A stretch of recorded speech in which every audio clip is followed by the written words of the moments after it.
Anyone ever wonder what Rodin, or Rodin, the great thinker, was thinking? You know, that's a very good question. That's one that takes some thought.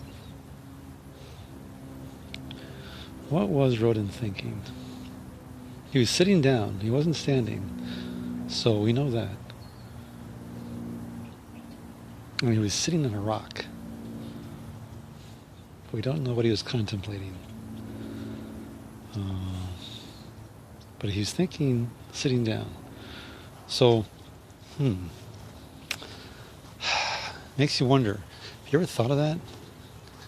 Who'd have thunk that Rodin, the great thinker, was contemplating thought, and probably mired in his own thought? What do you think about that? Have you given it some thought? You should think about that and give it some thought. It makes you thoughtful. It makes you a thoughtful person, full of thought.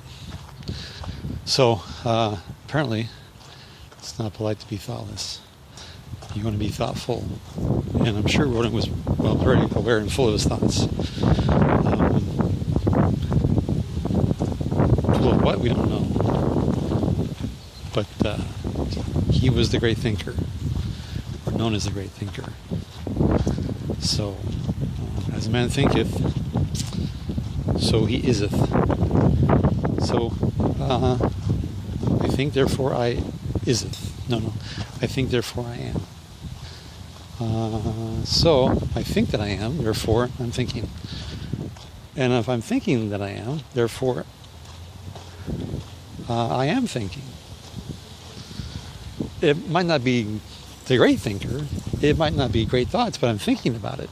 That's what counts. I'm thinking about, therefore. No, that's out of context. I'm thinking. Period. Therefore, comma, I am. So how's that working to the great I am? Well, if you're a great thinker, then you could be a great I ammer. So if you're a great I ammer, then you could be considered to be a great thinker. Did you ever think about that? I bet not. I bet that never crossed your mind. So don't be an angry thinker. Don't be cross. Just make sure it crosses your mind at the intersection of neuron and synapse. That's where the thoughts meet, by the way. At the intersection of neurons and synapse. That's where the great thinkers all meet. At that particular intersection. And they dissect and intersect thoughts.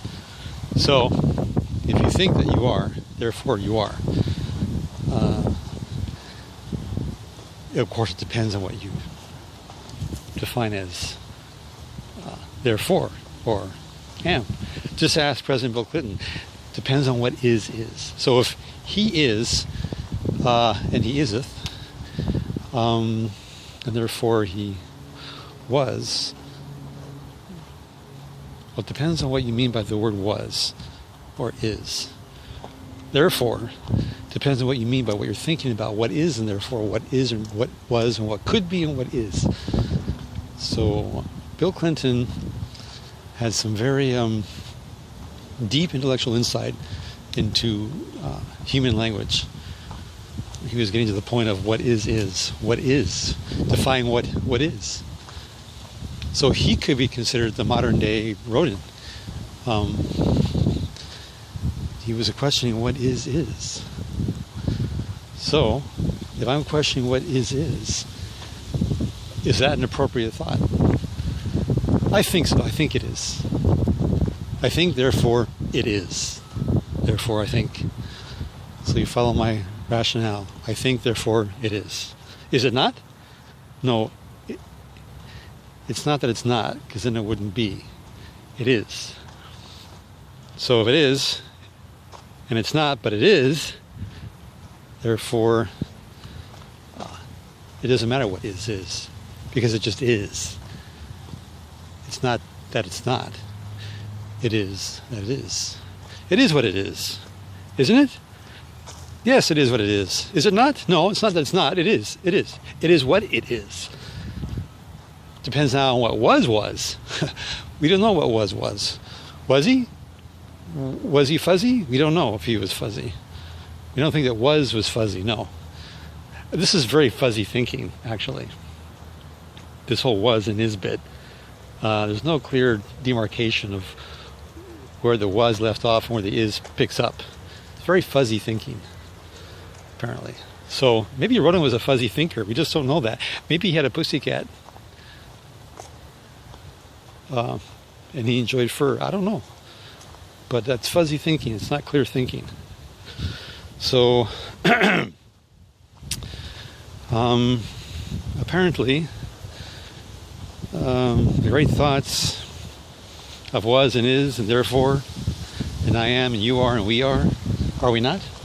No, it's not that we're not. We are. So it's a collective whole now. So we're taking all the thoughts of humankind, great thinkers, to tinker thinkers. Don't tinker with your thoughts too much. But anyway, great thinkers, tinker tinkers, thinker tinkers, and we have what? The collective we are. Not we not. No, don't get tied up in that intellectual knots. It's not a good idea. That's not where I'm going. I'm going to untie the intellectual knots and expose the thought for what it really is, which is cognition, cognitive reasoning. Isn't that kind of like an oxymoron, cognitive reasoning? Just the fact that you can reason means you're cognitive and not a big cog or a small cog in the big cog of things. But the key thing is you're thinking, and you're thinking about cognitive reasoning. Just ask Harry Reasoner. He was cognitive of reasoning. That's Harry. Harry could be, this is Harry thought process. This is really Harry. My goodness. Where is this discussion leading? It's a very hairy thought process, isn't it? Yes, it is. Well, thoughts can be hairy. Usually you have hair on your head from which thoughts originate. So does that mean when your hair grows, your thoughts grow? Maybe you've got long hair, you've got long, deep thoughts. If you're bald, does that mean you have no thoughts? You're thoughtless because you have no hair? I don't know. But hair usually grows from your head. So thoughts originate there. And hair grows, by the way, unless you cut it. So if you cut it really short, does that mean you cut short your thoughts? I don't know. Let your hair grow. That's the point. Let it grow. Let it evolve. Don't cut your hair. I don't know if Rodin had long hair or short hair, or if he was bald. We're thinking about that. We're pondering about the point of hair and being hairless, or having no hair, having some hair, or just by the hair's breadth. I don't know. But I think we've arrived at the whole point of what is, what was, and we are. And we all have hair, most of us. That's important to think about. So next time you're contemplating Rodin, contemplate, did he have hair everywhere? And did he have pubic hair? And was he considering that? We don't know. It's just a hair's breadth away.